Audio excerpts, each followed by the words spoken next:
Será que nós teremos uma resistência? Essa é uma dúvida que surge. E nós estamos aqui ao lado do Dr. Merlong Solano. Queria convidar você também, Délio, para junto conosco participar dessa entrevista. Fique à vontade para escolher qualquer um dos dois lugares. Ok, Merlong Solano, tudo bem? Seja bem-vindo, Dr. Merlong. A dúvida que fica agora na cabeça do brasileiro, de todos que acompanham os fatos, é: Lula deve ou não resistir a esta prisão? Haverá resistência política, sem dúvida, e não é só hoje. A resistência política do PT, dos sindicatos, de associações, se dará a partir de hoje e ao longo do tempo, dentro de um processo político que lembra aos brasileiros que a nossa democracia está sendo rasgada e que isso é uma coisa muito grave. Com relação à situação de hoje, ainda estamos num momento de muita emoção, especialmente lá em São Bernardo do Campo, lá em São Paulo, onde as pessoas estão lá bem pertinho do Lula. Eu não sei exatamente o que está acontecendo lá, nem qual a orientação exata que está sendo dada pelo meu partido nesse momento. O meu pensamento, de longe, é que o Lula, no final, se entregará. Eu digo isso por quê? Porque eu já vi uma declaração dele dizendo que não vai fugir do país, não vai se asilar numa embaixada, nem vai se suicidar, seguindo o exemplo que foi da atitude tomada pelo ex-presidente Getúlio Vargas, né? Lá em 1954. Como ele não vai fazer nenhuma dessas coisas, e é difícil imaginar que uma população desarmada possa resistir ao poder constituído, acredito que no final, passada a emoção, Lula se entregará. E o processo da luta política passará a considerar esta situação. Participar de um processo buscando resgatar a nossa democracia com o nosso principal líder na cadeia. Deputado, eu tenho uma dúvida aqui. O ex-presidente Lula, ele quer permanecer em São Paulo só para criar um fato político ou também tem um outro componente? Ele não queria se entregar ao juiz Sérgio Moro, quer dizer, como um troféu. É uma guerra pessoal, né? Tem uma questão pessoal aí também? Uma questão pessoal, não acredito muito em questão pessoal, não. É uma questão política, não é? Que começa da parte do juiz Moro, que se autoescalou e também foi escalado por segmentos do sistema de poder que domina o Brasil para fazer o serviço de tirar o Lula do caminho. A rigor, essa matéria não era nem para estar sendo julgada em Curitiba, uma vez que não se encontrou nenhum ato de ofício do presidente Lula no processo beneficiando a OAS. E é com base na palavra do delator da OAS que se está condenando o Lula.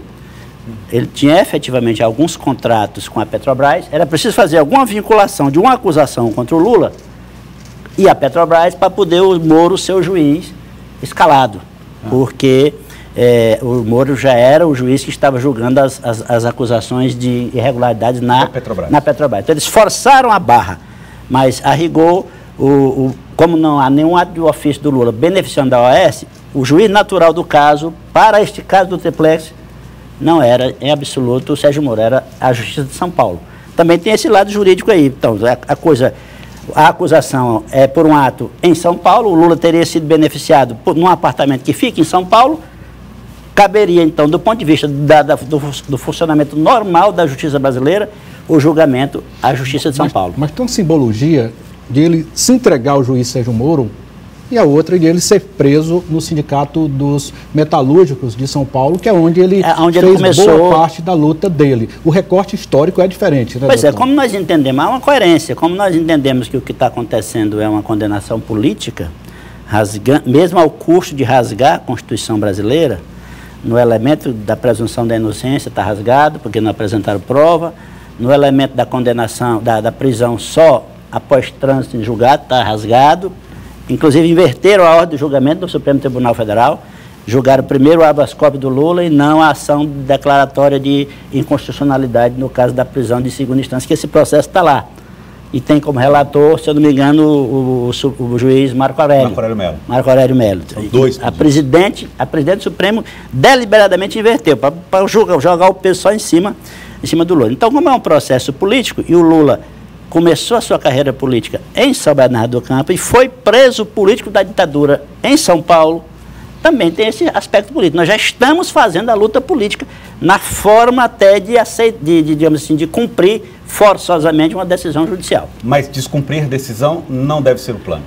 Eu imagino que não, porque volta a declaração do Lula. Ele disse que não vai fugir do país, não vai se asilar, nem vai se suicidar. Vai fazer uma luta política. Vai continuar resistindo. Mas o poder judiciário brasileiro e, a partir dele, o poder militar brasileiro, nesse momento, está autorizado a prender o presidente Lula. Então, no meu modo de ver, não faz sentido ele esperar ser cassado. Eu acho melhor ele ir se entregar, depois de deixar bem ratificado que o processo é político, que é o que está acontecendo através dessas manifestações em São Bernardo do Campo. Deputado, essa prisão do ex-presidente Lula, que parece que foi uma grande surpresa para todos, né? Eu acompanhei... Rapidez, né? Não só essa questão da rapidez, não, que a gente pode discutir isso num segundo momento, mas, assim, após o julgamento, nessa quarta-feira, no Supremo Tribunal Federal, o que se falava é que a prisão do ex-presidente Lula poderia ser, então, determinada após encerrados todos os recursos no TRF4. E ainda estão pendentes os chamados embargos dos embargos. Eu não ouvi de nenhum jurista dizer que essa prisão poderia acontecer logo em menos de 24 horas, mas aconteceu. Até dava um prazo de 10 dias para que ela acontecesse. Isso. O PT certamente também não contava com isso.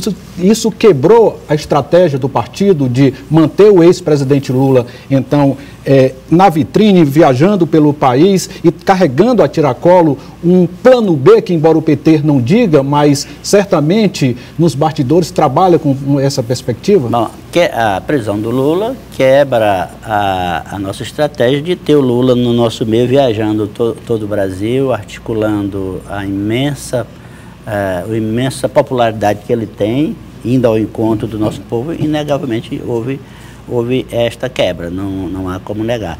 De modo que nós agora teremos, Délio, que verificar assim, como vamos proceder, considerando que eu avalio que o Lula vai se entregar, como nós vamos continuar este trabalho político, uma vez que o partido já declarou que não há plano B, que nós vamos registrar a candidatura do Lula, nós vamos forçar novamente o Poder Judiciário a ter que assumir que parte do Poder Judiciário brasileiro é um elemento ativo num golpe que rasga a Constituição. Eles terão que dizer que não, eles terão que dizer, inclusive, eles terão que dizer, parte dela, eles terão que dizer que o Lula não pode ser candidato. Nós não vamos colocar sobre os nossos ombros esse medo de registrar a candidatura do Lula. Nós vamos registrar mesmo com ele preso. E esse é o ato político? É outro ato político. Porque o que está em jogo, me permita, Joelson, porque o que está em jogo não é só a liberdade do Lula, o que está em jogo é o destino do Brasil.